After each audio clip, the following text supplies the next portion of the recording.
can save the lost the way Jesus did. There's only a certain amount of time left. Time left. So use the law and use your testament to reach out to the lost. Reach out to the lost. There's nothing more important than your eternal salvation.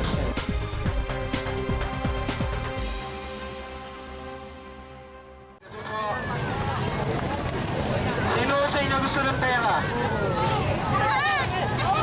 Okay, may laro tayo dito. Dito ko kayo kung gusto niyo ng pera. Gusto niyo ng pera? Okay? Ito lang kasimple yan. Meron akong tanong, pag nasagot ninyo, sa inyo yung pera. Okay, mayroon? Okay, sige, simulan natin ha. Okay, unang tanong. Unang tanong. Sino ang presidente ng Pilipinas bago si Erap? Okay, Ramos. Okay, sige.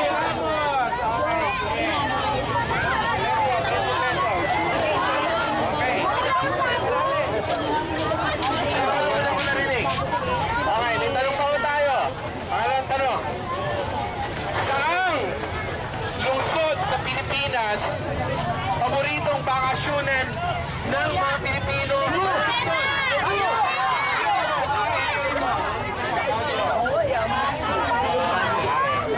Sige, tanong tayo, tanong. Sino sa inyo makapagsasabi sa akin ng tatlong kulay na nandun sa bandila natin?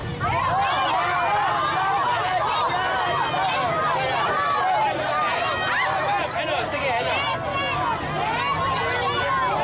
Kulang pa! Okay, sino gusto isang daan? Okay, ito usapan sa isang daan. Baba kayo, baba. Hindi kayo kasali pagka hindi kayo baba. Okay, ito usapan sa isang daan. Pagka sa apat na tanong ko, nakalusot kayo na wala kayong kasabit-sabit sa inyo isang daan. Sa apat na tanong, wala kayong sabit sa inyo yung 100 piso. Okay? Sige, simulan natin. Ito, taas ninyo ang kamay ninyo kung sa tingin nyo kayo ay mabuting tao. Okay. Kayo ang mabuting tao, ha? Okay, hindi lang taas ang kamay, hindi nakasali. Pangalawang tanong. Sabi sa inyo, apat na tanong, wala kayong sabit. Sa inyo ay 100 piso. Okay. Pangalawang tanong. Sino sa inyo makapagsasabi walang panlolokong nangyayari, ha? Okay? Sino sa inyo makapagsasabi na nagsabi mabuti kayong tao? Sino sa inyo makapagsasabi na sa buong buhay ninyo, hindi nyo pa nasusubukan magsinungaling?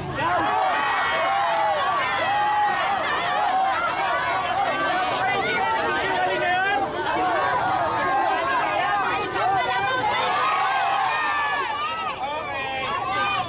Maraming tayo, nakapagsinungaling tayo.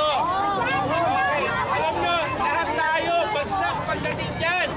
Okay, lahat ng tao nakapagsinungaling. Ito po ang nagawa ng mga tao. Lahat ng tao nakapaglakaw kahit na pinag-uusapan natin sa sindihin ng isang candy, may ari pa kapatid natin. Tama? Pakinggan niyo po sinabi ni Kristo. Sabi ni Kristo, tumingin pa lang tayo sa isang tao na may pagdadasa sa isip natin, tayo ay nakiakit na sa harapan ng Diyos. Tumingin pa lang na may pagdadasa, makikiakit na yun sa harapan ng Diyos. At sino sa atin mga pagsasabi, kahit na isang beses, hindi natin nagawang hindi gala ang ating mga magulang. Pero naging tugon ninyo sa lahat ng yan, nalabag niyo na lahat ng alam niyo sinasabi ninyo, apat sa 10 utos ng Diyos, nalabag na natin.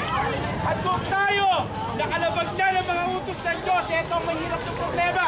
Darating ang panahon na aharap tayo sa harapan ng Diyos para hatulan niya.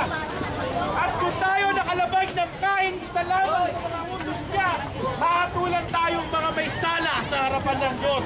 At dahil sa may sala tayo, ito sinabi ng Biblia, ang kabayaran ng kasalanan ay kamatayan. Kamatayan saan? Sa impyerno. Lahat ng tao, dahil lahat tayo'y nagkasala, mapunta tayo ng impyerno. Dahil ang sabi ng Biblia, babayaran natin ang bawat kasalanan natin laban sa Diyos ng pagdurusa, kamatayan sa impyerno.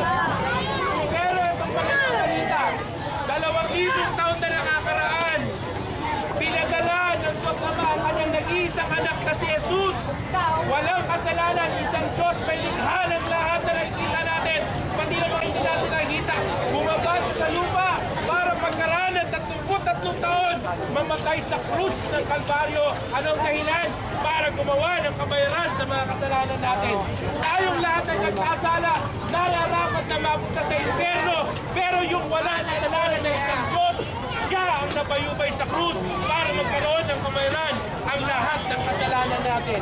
Ang hihingi na lang ng Diyos sa atin para isakripisyo niya ang maging kabayaran ng kasalanan natin ay kung tayo lalapit sa Kanya na may tunay ng pagsisisi sa kasalanan natin. Hindi nagbabaangan katulad ng kanina. Tinanong ko, sino sa inyo hindi pa nakapagsinungaling? May mga nagtataas na hindi ko na nakapagsinungaling. Ang gusto ng Diyos, lumapit tayo sa Kanya na may pag-amin na masama tayo sa harapan Niya. Pinagsisisihan ng tunay ang mga kasalanan natin at may tunay na kagustuhan tumalikod sa kasalanan. Pagkatapos doon, ang gusto ng Diyos, lumapit tayo kay Kristo na merong buong paniniwala na wala nang mapapagpunta sa atin kundi siya lamang. Bakit siya lang? Dahil siya lang ang namatay sa krus na walang kasalanan.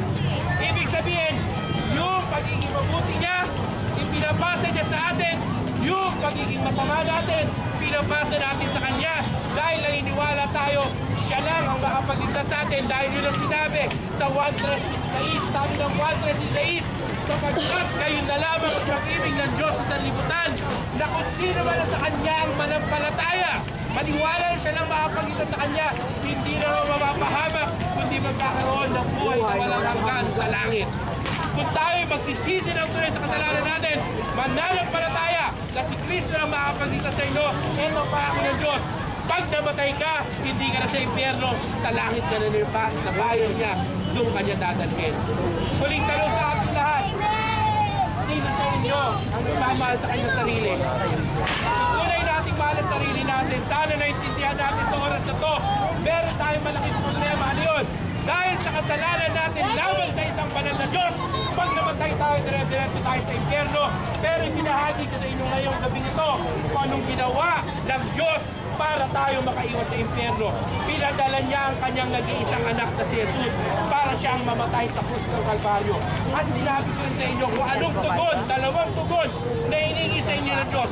Pagsisiyan natin ang tunay ang ating mga kasalanan, panampalatayanan natin na wala nang mamagaling sa atin. Hindi ang tugon, hindi ang mabuting gawa natin, kundi si Kristo lang. Ang pangako ng Diyos pag namatay ka sa langit ng pupunta.